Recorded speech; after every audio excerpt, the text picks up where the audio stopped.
am into Agatha Christie and Colin Hoover, and also The Magic by Rhonda Byrne. या ये first time आप world book fair पे आ रहे हो? No, नहीं मैं पहले भी आ चुकी हूँ। हाँ, 3 साल पहले जो हुआ था, जो थीम था महात्मा गांधी का, तो उसमें आई थी मैं। और ऐसे आपको कौन सी जॉनरा की बुक्स पढ़ना पसंद है, कौन से नीश के?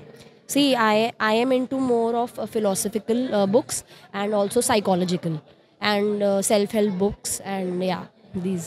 जो लोग old school है ना, they are into these hard copies.